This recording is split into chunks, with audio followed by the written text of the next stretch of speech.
first of all, thank you. Thank you for coming for this session. Yes, of course. So this would be called satsang. Yes. And Q&As regarding your meditation practices. Very good. And any other general questions. Well, thank you for being here. The first question I have is just who are you and what do they refer to you as? See, in the spiritual life, we have this title as Swami. So before my spiritual life, I was working as an investment banker in London. And that is when I realized that life is more about the inner quest, not just the outer quest.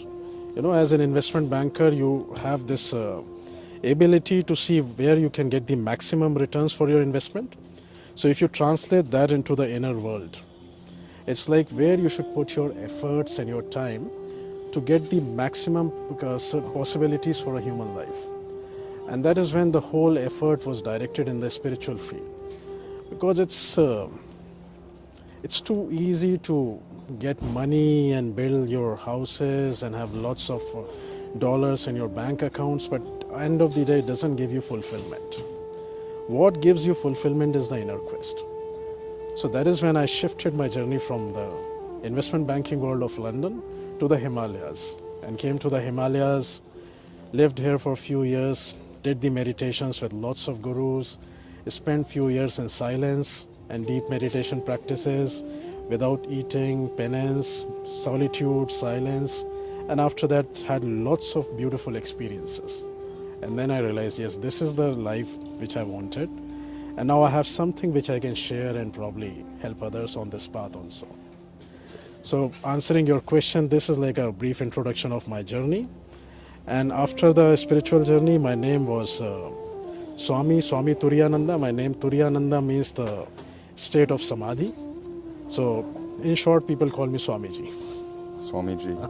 Beautiful. And you said probably, I know from my experience, it has been extremely helpful to meet you and to share wisdom from you. Thank you.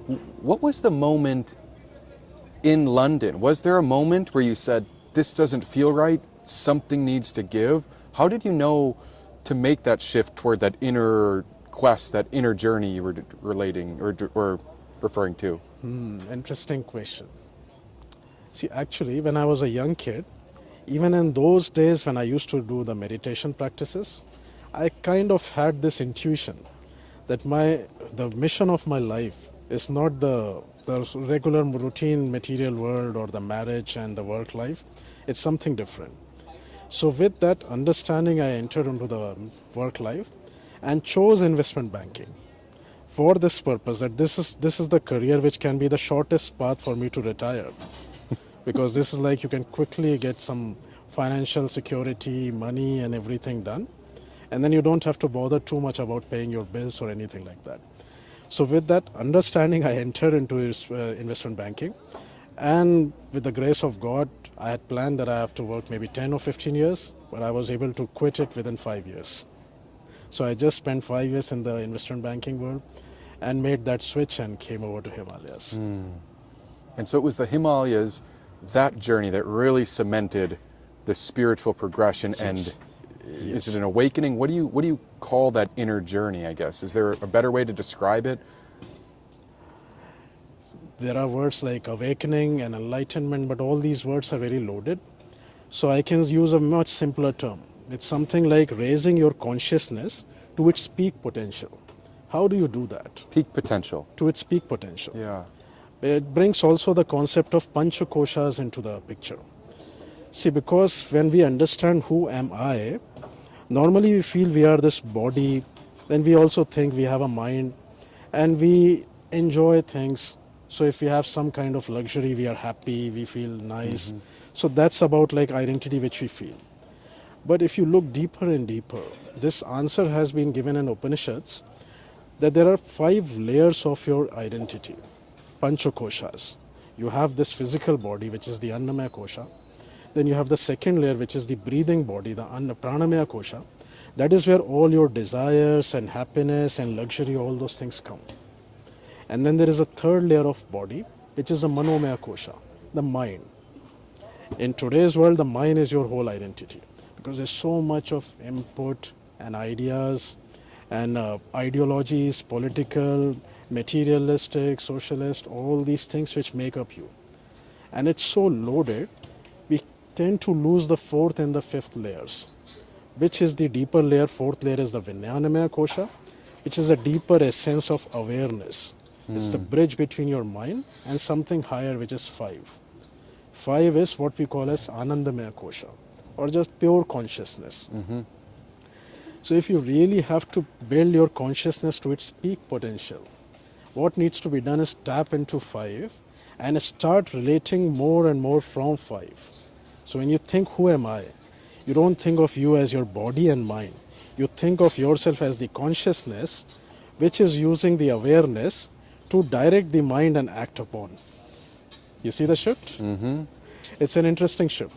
Because right now what we are doing is we are using the body and telling the mind that this is what I like, and then the mind is telling the body again, okay, this is how you should do.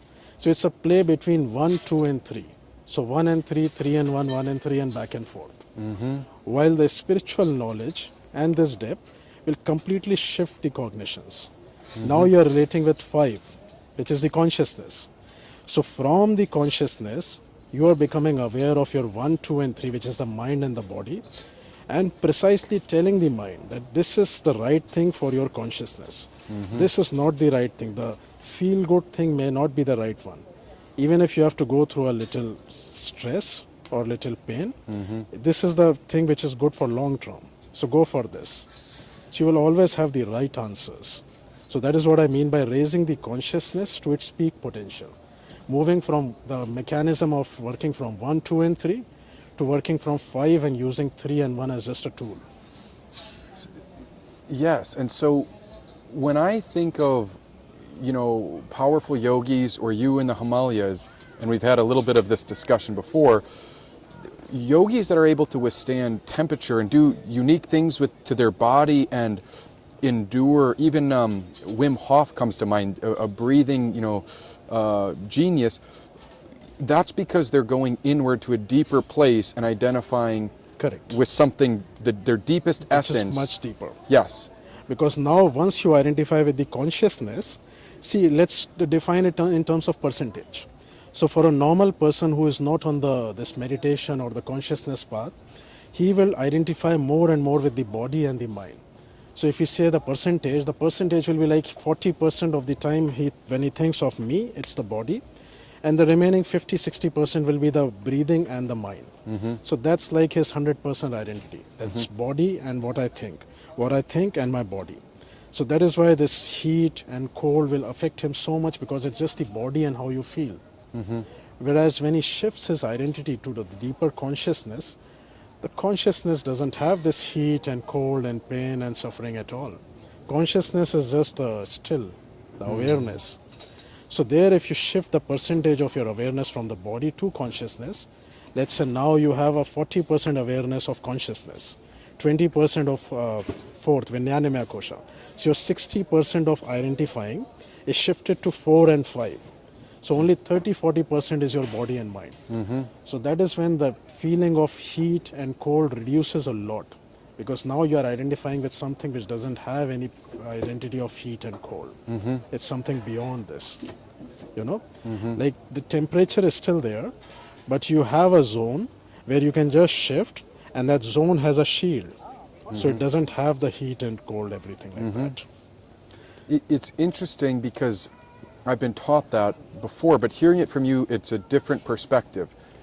And something that comes to mind is when I look at our world, I would imagine humanity has come from a place where we were probably very much grounded in one: immediate survival, necessity of food, survival, keeping the physical body alive. Yes. And as we evolve, you can see how powerful the mind becomes, because we can create great buildings, amazing phones, technological advances. So it sure seems like we're actually on a track, whether we like it or not, going inward. Going inwards. But it's actually, I wonder if most of the world isn't even aware, but that's the next kosha, right? That's the next kosha, that's true. So I guess with everything happening in the world, it does seem kind of intense. Could this actually be seen as we are on a journey toward deeper awareness and spiritual insight, because that's the nature of our evolution? Or how do you make sense of this world? That's exactly correct, because the nature of evolution, see, I will tell two things. if you are on planet Earth and if you are in the human species, the only possibility and the only job which is given for the planet Earth and human species is to evolve your consciousness to its peak potential. So that is moving from 1 to 2 to 3 to 4 to 5, which we have defined in the Panchakoshas. One is the Annamaya body, the physical body. 3 is the mental body. And 5 is the spiritual body, the Anandamaya Kosha. So the highest job which has been assigned if you are in the human species is to move from 1 to 5. So you are absolutely correct that whether we know it or not, the cosmic flow is pushing you towards that. Once we were in the Stone Age, we were only bothered about keeping your one alive because your body needs food. You have to survive that harsh climate. So you have to build like a cave or a shelter. You have to hunt for food. So it's all about one, because that is the time you are evolving. Once your basic needs are fulfilled, then you evolve to the level of 2 and 3, the mind. So the mind is thinking, okay, what next? So then you create nice buildings and electricity and technology and make it very comfortable for human life and the modes of transport and all these things. And from here, the people who evolve to this level of the peak intellectual capability, they have the next question, what next? That is when you realize that, okay, now there is something inner. Is this what happened with your London adventure? The peak of the mind, you know what I mean? It did happen. It has to happen, because once you reach the peak potential of mind, you will be saturated, and you will have that question that, okay, I have kind of had the maximum intellectual capabilities and potential. What next? Now it doesn't give me the satisfaction. So what is the next thing? And that is when you realize that now the next thing is inside. The outer world, 1, 2, and 3 is already saturated. You have done what you need to do. You have the best of physical, material comforts. You have the best of mental stimulations in terms of technology and now AI and all those things. So what is the next? And that is the 4 and 5. So then you start working towards 4, and slowly, when you center more and more and more, then the 5 happens. It's very interesting because even though the world may be going this way, there's obviously some turbulence, but something that comes to question is we have a choice in the matter, correct? Yes. Do we have free will? Like, we can resist this inner journey if we want. The world could, and maybe the world is. Can you speak to that at all? See, it's a very interesting question. The concept of free will, we do have free will. We do have free will. But if you see the larger picture, our free will is also in the skeleton of the larger picture of the cosmos. See, we try to think that we are supreme and we can do everything. But if you really think of the cosmos, who are we? We are nobody, right? Like in the whole Milky Way, in the whole galaxy, Milky Way is just a small galaxy in the whole universe. And in that small galaxy, our solar system is just one small tiny corner. In that solar system, planet Earth is just a dot. And in planet Earth also, you have 7.5 billion human beings. Out of those 7.5 billion human beings, we are just one. So do we really have so much free will to change the world and the cosmos and the universe? Not really. So we have a free will, but it's under the cosmic destined skeleton. See, there is a cosmic law which governs everything. So your free will is there, which can decide the actions you take, but ultimately the path which is there, it's already the cosmic path. Like you have not taken a decision where you want to be born in US or you want to be born in Asia or you want to be born in Africa. The cosmos has decided for you. We appear. You just appear. In a body, we're given a body You are and given start. a body. You did not even take the decision whether you want to be a male or a female. It was given to you. You did not decide whether you want to be born with rich parents or poor parents, or you want to get like a highly educated background or like a poorest background. All those things are given to you. So come to think of it, your free will starts after cosmos has already decided 90% of the things. So it's just the remaining 10% where you have the free will. So you do have free will, but that's a limited 10%, which because of our tunnel vision, we think is a big thing. We think, all right, our life is like in our hands, we can do everything. But the cosmos has already decided everything, the background and everything. So now once you are given the human body on planet Earth, and the seeking. You have the seeking. That is why you are here and asking these questions. So that means cosmos has given you the potential to go from 1 to 3 to 5. So it's there. Now the free will is about the effort you make to reach it. The more effort you make, you can reach from 3 to 4 and 5 quickly. The less effort you make, which is your free will, you might take more time. Let's say you can take 20, 30, 40 years. But if you take more effort and exercise your free will, you will reach there earlier, in 3 years or 4 years. So that's the free will which you can exercise. Sure, sure. Do you need water or anything? No, I'm fine. Okay. With this journey sounds rather simple when you say it. 1, 2, 3, 4, go from, we're using the body, we're using the vehicle, the breath, the vehicle, the mind, awareness to find our spiritual insight. Is it a very linear path? I mean, there's many religions, there's so many thoughts. It sure sounds like could be endless possibilities on how we do this. There are endless possibilities, you're right. There are endless possibilities, and the key component which decides how your path is going to be is your intensity. That's Intensity. the key word. Intensity is the key word.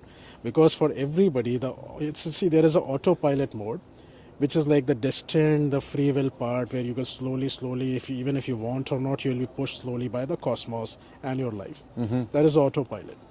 And then there is a path where you exercise your free will, make an effort, and move faster. You know, like how you take a flight. There is an autopilot. Even if the pilot sleeps, the flight is going to land in New York. But if the pilot is aware and he wants to do a few things, he can make certain maneuvers, he can land somewhere else, he can do other things, and then ultimately he comes to New York. So same thing here. It's the intensity and the effort which makes the whole difference. If you have really, really high intensity, your path doesn't need to be linear, it can be exponential. You can straight away from 1 jump into 5. That is where we have the 4 yogas in the Sanatan, in the Hindu spiritual way of life. We have the 4 yogas. We call it the Jnana Yoga, the path of knowledge. Okay. The Karma Yoga, path of action. The Raja Yoga, which is path of meditation. And Bhakti Yoga, which is path of devotion. So any of these 4, if you follow with real intensity, you can jump straight from 1 to 5 or 2 to 5 or 3 to 5. So the intensity decides how your path is going to be. If you have average intensity, you'll move linear. You'll move to 3, then you'll develop a maturity and understanding. Then you'll have certain intuition. You'll move to 4, your awareness will increase, and then slowly you will tap into 5. But you have real intensity. Straight from 1, you will have that kind of intensity. No, my only priority is this. Like it's this fire is there. See, this fire is in the logs and it's keeping us nicely warm. So we are sitting nicely and we don't bother about this.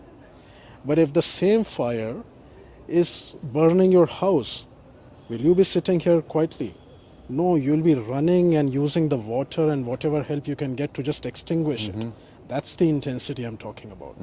So if the fire is here on these logs, we don't need to have intensity. We are quietly sitting because we are enjoying it. There is no certain requirement or anything. But if the same fire is on the house, you need to have that intensity. It's the same thing. So if you have that priority, my priority is that realization. I have to realize what is the ultimate. What is the ultimate consciousness, or what I refer to as the Anandamaya Kosha, the 5. Anandamaya Kosha. Yeah. So if that is my priority, I will not be sitting in this relaxed, comfortable way. I'll be sitting and doing 10 hours of meditation, 15 hours of meditation, and whatever it takes to get there as soon as possible. Then your path becomes exponential. It will not be like in one day you have 1% progress, in 1 month you have 10% progress. No, it will be like suddenly in one night you will have that enlightenment. That's the intensity I'm talking about. I love hearing about these paths, and something that's really unique is you didn't use the word religion, you just said these are paths.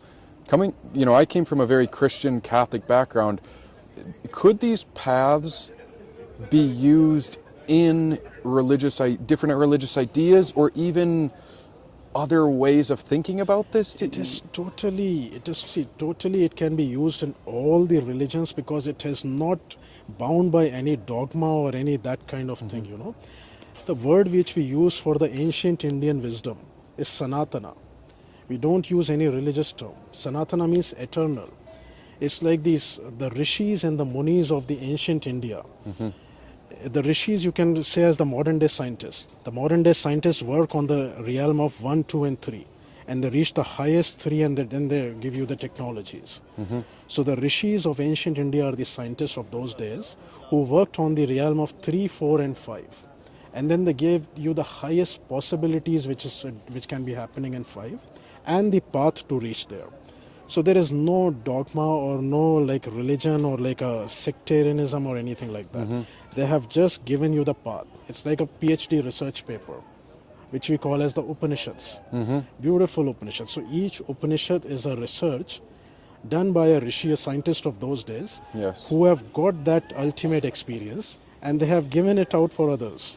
See, this is how I reached it. And it's direct experience. It's a direct experience. They felt something, they've gone on a journey, and they're bringing some wisdom back and saying, this is how I felt it, Yes. saw it. And this is the steps where you can follow the step 1, 2, 3, 4 and 5 and you can reach it. Could that be every religion It as can well? be every single religion. That is why Upanishads are something which is beyond all these religion. See, all these scientists, whether you take Einstein or Tesla or Bohr or Oppenheimer, all these scientists used to read Bhagavad Gita and Upanishads. And if you read their words, they say beyond all these walls and concepts of religion and science, something which answers our deepermost questions are Upanishads.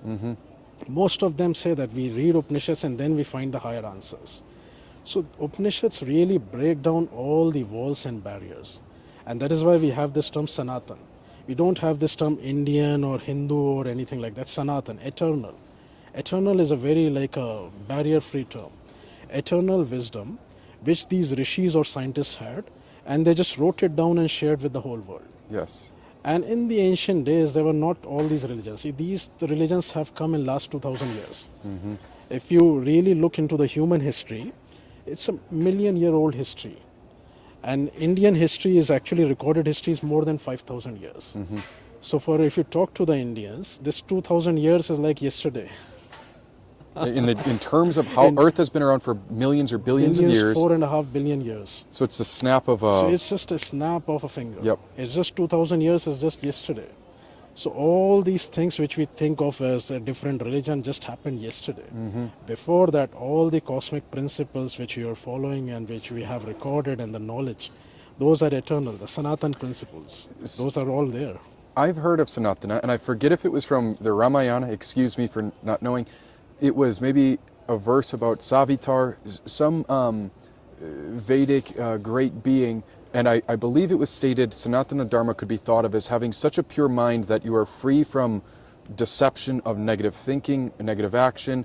It's just living in such a clear, beautiful way that almost like you're in that 5 center that you talk about, that innermost state. Correct. Is that fair Correct. to say? So you're operating from your highest potential, your best vibration Correct. at all times. Correct. That would be Sanatana. You're very right, because that is what Sanatana. See, it's like a physics student is there.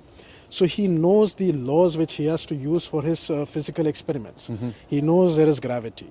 He knows there is Newton's law. He knows there is a law of Einstein which governs the higher gravity and the nuclear forces and gravitational forces. So he has all these laws which are cosmic laws, which are physical cosmic laws. He cannot say, oh no, this is the English law and this is the American law. I don't believe in English law. It's the universal law, physics. And So that's exactly the sense of the spiritual being. When you have to realize the inner science, which is the consciousness, which we can call as the inner being or the soul, or you can name it anything, the science of that is Sanatana. So you cannot say, oh, this is the Indian way, or this is the Hindu way, or this is the Christian way. The Sanatana is beyond all of this. It is the study and the analysis and the research done on the 5, the consciousness, and the research is there. So whoever wants to follow, whether you're a Christian, whether you're a Muslim or you're a Buddhist, you are free to follow. There is nothing like a conversion in Sanatana, because you don't need to convert, you just have to follow. I think It's a of the path. mind. The mind could be a barrier. That's the 3. So again, physical body is 1, breath body 2, the mind would be your 3rd body sheaths. These are layers of us. the mind could get caught on a name, and it often does. But you're saying we can go even beyond that to discover this source of cosmic, Yes. divine, Yes. and we can call that different names with our minds. But Sanatana just is. It just Sanatana is just the science of your inner being. So whether you name it in Christianity, see, even the science of yoga and Ayurveda is being used in the Christian way. They are calling it with different names, like some people are calling it Jesus yoga, or like the science of pranayama is being called as alternate nostril breathing. or Krishna consciousness. There's Krishna different ways to consciousness, label you it. can name it differently, but ultimately the science is the same. You have to use the science of pranayama for the breath body, the science of yoga for the physical body, the science of Upanishads and Vedanta for the mental body, the science of meditation for the consciousness body. So you have to use those. You can name it differently. You can call it alternate nostril breathing, or you can call it pranayama. But the science will remain the Sanatana science. It's almost That's in the the beauty. action. Yes, That's it's the in beauty doing. of it. You know, this is maybe taking a twist on the questions. With God in mind, how do you see God? What is God? Is God a being? What is God to you? And from your experiences being in the Himalayas, what do you make of this? This is a great mystery, right? It is like a mystery. And there are several ways to answer this, because if you go from the religious aspect, you can have like that different, and all the morals will come, good and bad. So you have a different definition of God, because you need to have something for the masses. But to tell you honestly the truth, which is like beyond all the masses and everything, I will define God as the pure consciousness. It's a pure consciousness, because it's the all-pervading consciousness which becomes material and form, changes from matter into energy, because you cannot put a framework and say this is God. If you define God as something like this, then what is something which is outside that parameter, right? So you're saying that God is only this, and what is that? Then something beyond God exists. If something beyond God exists, then God is not the ultimate, you know? So it's like an irony. It like challenges the question that God has to be somebody who's ultimate. But if you define God, then he is no more ultimate, because there's something beyond that definition. So you cannot put a frame or anything like this on God. It has to be the all-pervading consciousness. And that is the Upanishad, the Sanatana term, which is called Satchidananda. Satchit Ananda. Sat means eternal. Chit means existence. Ananda means bliss. So eternally existing bliss is God. Which is the miracle of life, and this Which is the miracle of experience. It's all of it. It's even the suffering, the beauty, the horror. It's Every everything single together. Every single thing. You cannot separate something and say, oh, this is God, this is demon, this is devil. You cannot, because if you do that, you're already challenging the idea of God is ultimate. If God is ultimate, how can this be somebody else who exists? So either God is ultimate or God is omnipresent in everything. And the mind wants to label it. Mind to say, wants to label this it. is how it is. But your answer to me showcases that you have gone through these layers, because if you were to say God is this name and this only being and it has to be, it might to me seem as if, okay, that's a mental description. But you're saying, no. It's far beyond what even the mind can think of. It is far beyond that, because the mind is only three. So mind needs a form and a name to label things. See, for example, this chair. So the mind needs to have a picture. Okay, this is how the chair looks. The name is chair, and it says, okay, this is a chair. But something which is beyond name or form, how does the mind see that? Mind will say, oh, no, I will not believe in something which I cannot see, or I cannot touch, or I cannot feel. So mind is itself limited to something which is in name and form. Is that interesting? Names can limit us. Yes, names and forms limit you. And that is how, if you look at the creation, how the creation happened, it is very well defined, and the Big Bang is actually corresponding to the Upanishad way of creation. The Upanishads very clearly say there is whole consciousness, and the first thing which happens from the consciousness, which is 5, is the sound of Om. So first thing which happens from the consciousness is the sound Om. And with the sound, the matter is created. You know? So this is interesting. The first thing which happens is the sound, and the next thing which happens is the form. And that is where the mind is limited. It needs a form, it needs a name, because sound and matter came from consciousness, and that is the mind. So mind cannot perceive something which is beyond it, which is consciousness. It's interesting you say that. My younger self is thinking of a Bible verse. I'm not going to get it exactly, but in the beginning, or God was the Word was with God. It's this idea that there was sound. God was with sound, and it starts Yes. to come out of that. Yes. Now the sound could be mentally interpreted as the Bible. That's maybe, you brought up the Upanishads and these different scriptures, and I love reading all of them because I see them as beautiful accounts and maps from a certain person's perspective, cultural beliefs, backgrounds, as their journey to find union with God, which as we know is called yoga. But when it comes to these books, silly question, if you had one book, only one book that you could take with you for the rest of your journey in this world, what book would you hold and take with you? Very tough question, because there's so much beauty in the Upanishads. But for the ease of comfort and logistics, because Upanishads is like a vast ocean, and there's such beautiful Upanishadic treaties and knowledge sources which is really interesting and you love it. But your question says that one book which you can carry with you. Or two. So I'll bring the logistics angle, and Upanishads are too vast.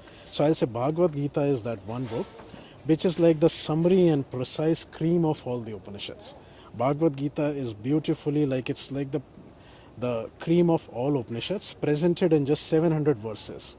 In short. So if somebody has to read one book and understand the highest truths in the Upanishads, that will be one book, will be Bhagavad Gita. Keep going. I have another really good question, but go ahead.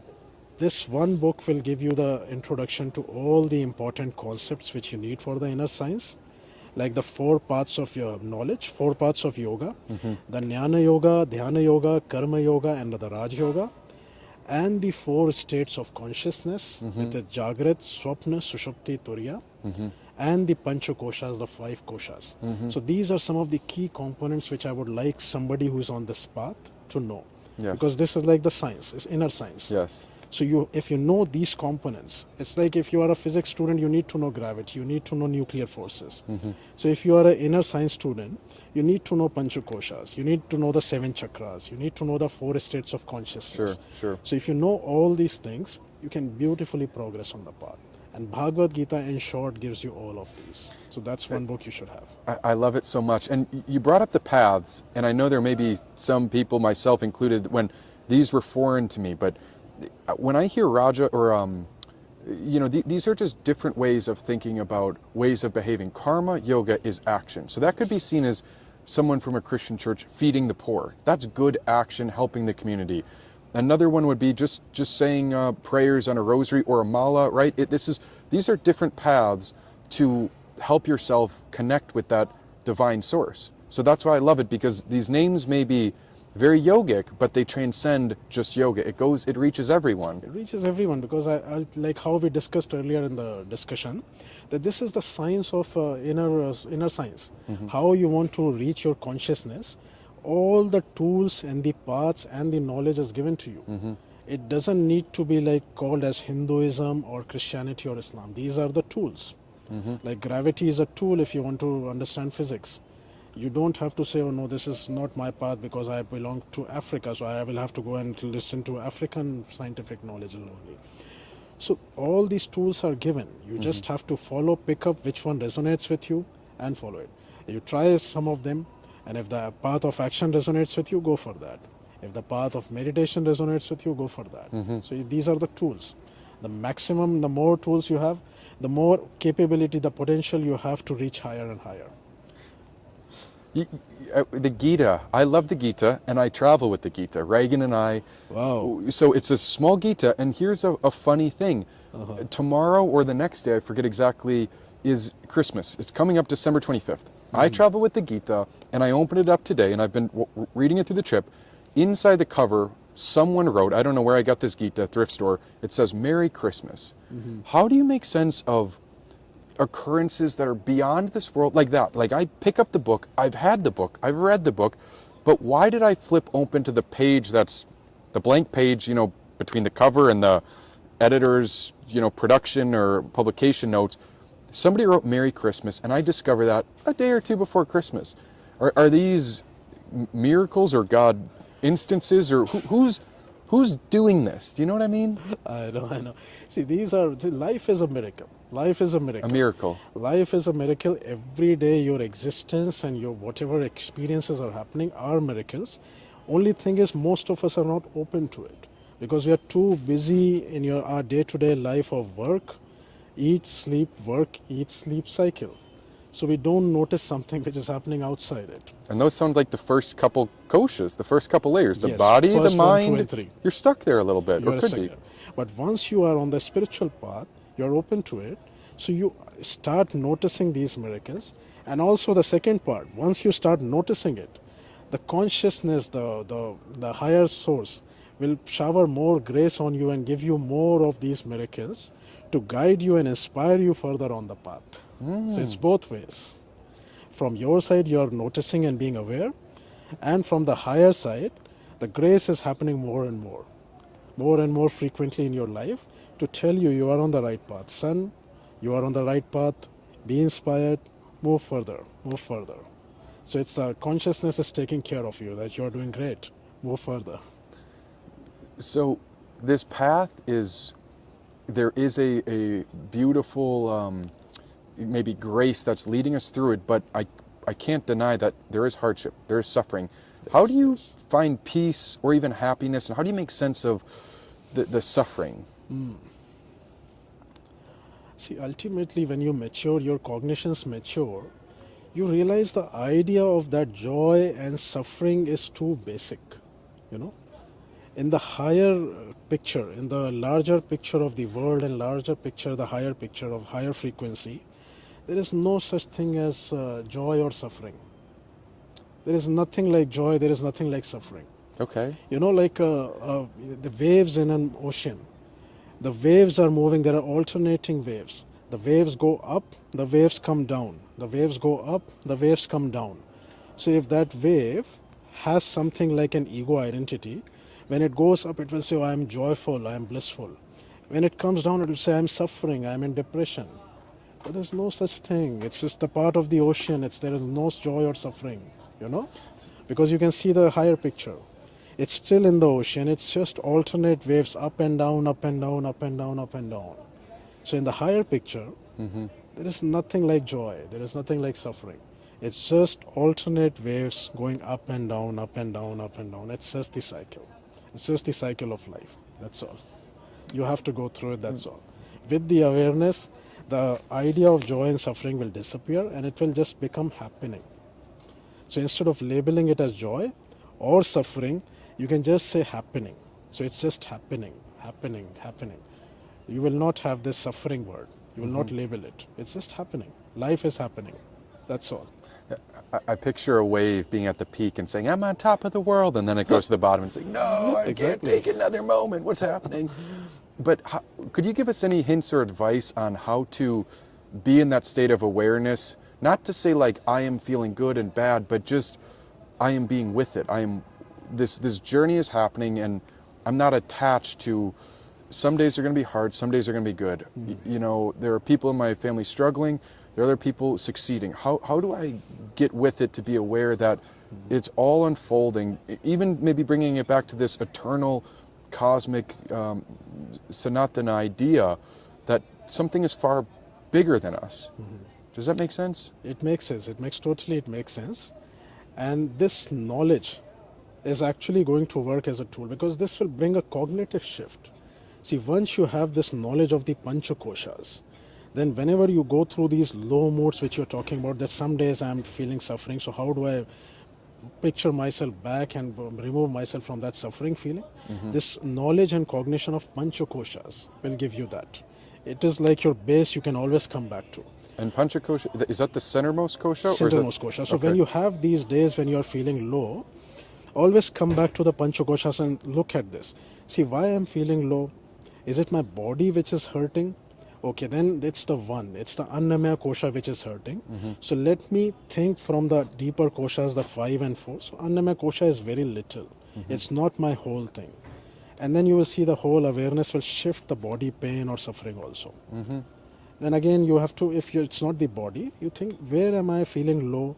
Is it the mind which is feeling low? What is the reason why I'm feeling low? Because I failed in something at work or something like a relationship issue. So it's a mind and the body combination which is feeling hurt, which is making me low. So ultimately what I'm feeling low is from 1 and 3. Alright, so if I'm feeling low from 1 and 3, let me try to come to 4 and raise the 4 so that 1 and 3 becomes redundant. So again, that will make you push back to the level of 4, and this suffering and all will disappear.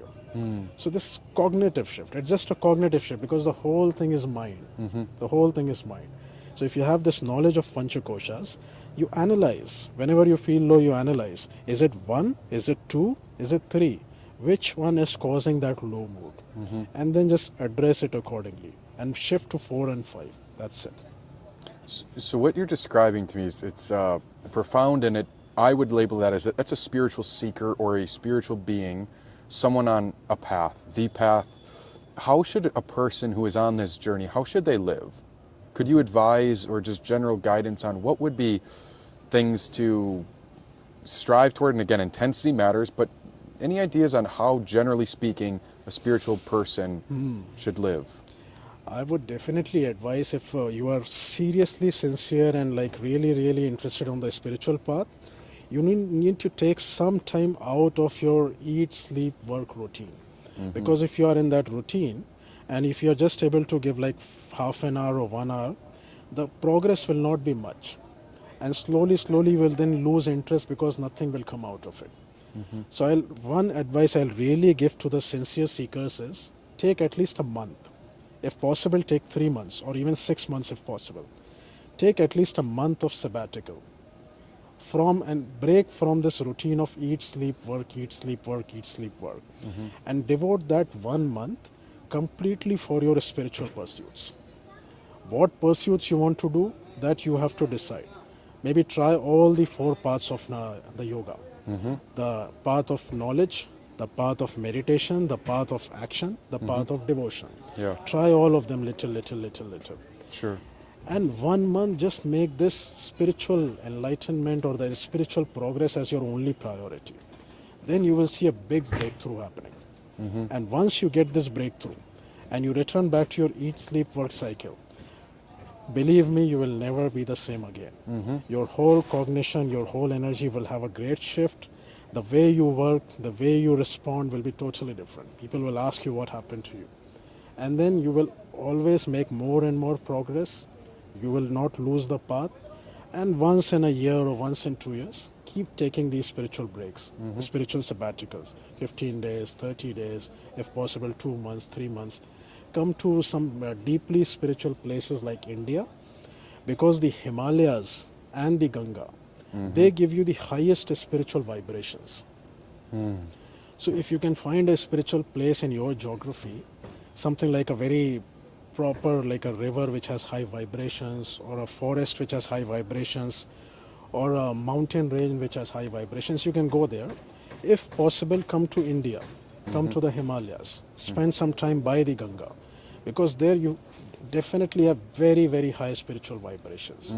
So if you do your 15 days or 30 days of practice in these vibrations, you will surely have a big breakthrough, and that will help you a lot. So this vibration, it's so interesting, because before I would call myself spiritual or even on a path, my body knew that I liked being in nature. Being in the ocean felt great. There were certain things that just resonated. And I think regardless of your religion or if you're spiritual or not, we can all, come together and agree that nature is beautiful. And by being in sacred places, there's something to it.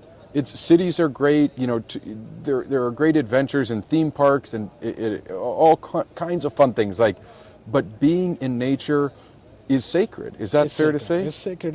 And in an entire discussion which we have had, you see, I have not really talked at all about religion or any such thing, because what we are talking about is the inner science.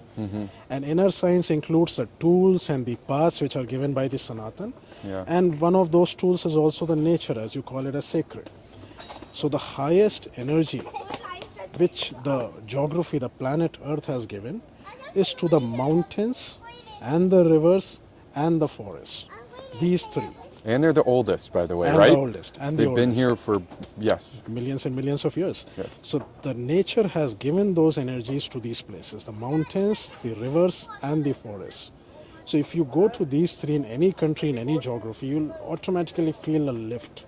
Because your consciousness, even if you don't understand it by the three, the manomaya, the mental, you will feel it from the four. And Yes. it will make you raise. That is why in countries like Japan, now you have this nature walk therapies. Yes, yes. If people are under that depression and they are having medications, Sure. the doctors prescribe them that go for a walk in the nature, go for a walk in the woods. Yes. And if you go for a 1 hour walk every day for 1 week, you will raise your consciousness. Sure, So they're right. They're absolutely right. This is the way to heal people. And these three are the gifts, the mountains, the rivers, and the forests. So wherever you work, if you're not able to take time for like a 1 week separate vacation or go to a spiritual place, find the nearest mountain, nearest river, or nearest forest from your workplace, your home. Go there, spend the weekend there, and you will have that spiritual experience. I want to bring up something that you helped me with. It was profound. I would call it medicine. And the reason I'm referring to medicine is because I used to, and I still do, there's a relationship with the plant called cannabis that I have had this up and down relationship with, and I'm not even sure if I'm over my relationship with it. It's so intriguing. It is nature, but you said something that changed my perspective, and I needed to hear it, and it may have saved me 10 years or the rest of my life. What is the purpose of cannabis, and what does that do to our bodies, minds, and spirit when we think of the koshas, right? So these layers, our physical body, our breath, cannabis is usually inhaled. It does something to our breath and something to our mind. What is actually happening from your point of view? See, again, we can answer this question from many spiritual angles. I will answer it from Panchakoshas because now we have some understanding of Panchakoshas. So we are 5 koshas: the physical body, the breath body, the mental body, the Vinyanma, the feeling body, the intuitive, that is the 4th, intuitive body, and the 5th, which is the consciousness, the pure bliss, the pure consciousness. So 1, 2, 3, 4, and 5. So what this cannabis does is, when you take this, the second part of your body, the breath body, the pranamaya kosha, it goes through a process of hyperventilation. You know, A surge of energy. You're getting a surge ton of of. energy. So I'm just trying to use some terms to give you like a visual experience where you can get a visual picture of what is happening. So I'm using some loose terms here to give you a visual picture. So when the cannabis are used, the second body, the breath body, the pranamaya kosha, it gets a surge of energy, but that surge of energy is not organic. That is an important point. It's not organic. Your body and your 3 and 4 are not ready for that surge. So you suddenly get that huge surge of energy. A high. A very high, yeah, that's what we call it. It's like a high. And what happens is, like visualize it as like a body which has a huge surge of energy, and so it's like a vapor form. So the 2 suddenly becomes extra elongated, like it has a huge vapor form. And you have 3 and 4 here, and that huge surge and vapor form goes and touches the 4. It touches the 4. So what is happening, you have not actually reached, you have not made the journey to reach 4, but suddenly you have just got the experience of 4 momentarily, not permanently. And when you get that experience, the 4 is like high intuition and high that awareness and energy. You see things differently. You see even things beyond the mind, you start to think differently. Your brain starts to feel like it's almost wired differently, right? Exactly, because that is like the awareness, that high awareness which is beyond the mind. So when you go beyond the mind in that moment, you feel, wow, this is like this, whatever you call it, superfood. It's profound. It psychedelic, feels like it. It feels profound. It feels like this is the thing. This is giving me an experience which my eat, sleep, and routine, work routine never gives me. So that is when you are misled into believing this is something really helpful. But when we have this knowledge that this is not an organic experience, this is a momentary experience because your 2 has sudden surge and the vapor has just touched 4 and it doesn't remain. That is why it doesn't remain. So it comes back within a few hours or maybe a day or 2, And when it comes back, that is the dangerous part. When it comes back, it comes right crashing down and it hits your one, which is the physical body. Because the two, the vapor form and the energy which it has, the surge of energy which has gone, now it needs energy from the one to bring it back to stability. And that energy which it sucks from one makes you physically down as well. It hurts your liver, it hurts your pancreas, it hurts your many physical systems, and it hurts you really, and you don't believe it because you cannot see it immediately. Only you remember is that experience which you had. But what is happening after that, you don't really remember that. And so over a period of time, it really hurts your physical body. And also the three, which is the mental capabilities, it creates kind of an illusion around the three, around the mental. And your mental cognitions become weak. It will, I can use the term delusion, because slowly if you use more and more of this, your perceptions, your three becomes deluded, and your one becomes more and more hurt, and you have to give more and more energy to stabilize it.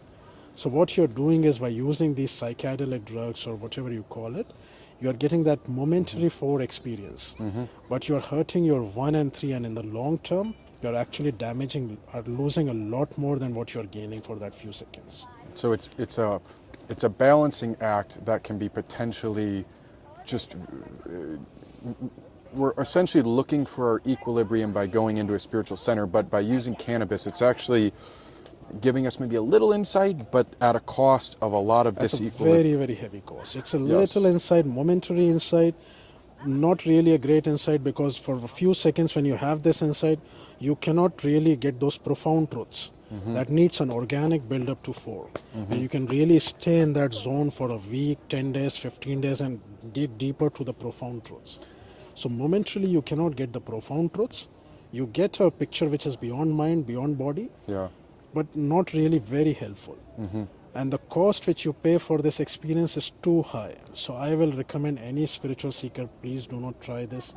Go for the organic way, which is through the meditation and that 4 paths of yoga, and build it slowly, and then you will have a more permanent experience, and not this just like a few moments or few hours. So I feel a little rain. I see the smoke too. I guess I just want to, maybe finish with this. This is a beautiful way to think about your experiences by going into the Himalayas, was to go inward, to find that center, to be a journeyer through your teachers, which comes from a long line of teachers who all were passing this flame of awareness, but you were able to discover these truths and to see this. And by using practical ways of meditation, of yoga, of even taming or training the mind, you have real experiences that are leading others now. Is that correct? That's correct. Okay. That's correct. Anything else, just general guidance or things that come to mind? You're a very intuitive being. Anything else that maybe I should know, Reagan should know, anyone that would ever see something like this? I'm so happy to see both of you. First of all, you two have been one of the most wonderful spiritual beings who have, in your short journey, you have attained so much matured cognitions, and I really bless you for higher attainments and a very beautiful journey. And I wish all these spiritual seekers like you take this like little sabbatical and experience and experiment with these paths and these truths and practice it. See, ultimately you can read, you can hear, you can watch this podcast on YouTube or wherever you're going to use it, and it will give you inspiration. But the real thing happens when you practice it. Like in the Vedanta, we say Shramana, Manana, Nididhyasana, 3 steps. So first step is hearing it, Shramana, or reading it. Second step is Manana, contemplating on it. Really spending few hours and few days understanding what you have heard or what you have read, and digesting it and internalizing it. And the third step is Nididhyasana, practicing it. So the practicing, that third step is the key. Most of the spiritual seekers, I have lots of students and I see from my students' experiences, most of the seekers, they do 1 and 2. They hear it, they have the inspiration, they contemplate, they try little things. But the third step, the practice, the deep practice, the long practice, the sincere practice, that is the hard one. They try, but sometimes for various reasons, the work or something they miss. So my real sincere advice will be, don't miss this key step of practice, nididhyasana. You have the inspiration, you have the tools, go ahead, practice it, realize it, get it. Blessings. And for those, and I don't know if I'm allowed to say this, can I say where you are physically, not here, the location, but kind of the general city? If people were to try to connect with you, is there a way to connect with you or to come to the city, or what would you Sure, advise? They can always, any spiritual seeker is always welcome to come to our ashram. We have an ashram in Badrinath in Himalayas.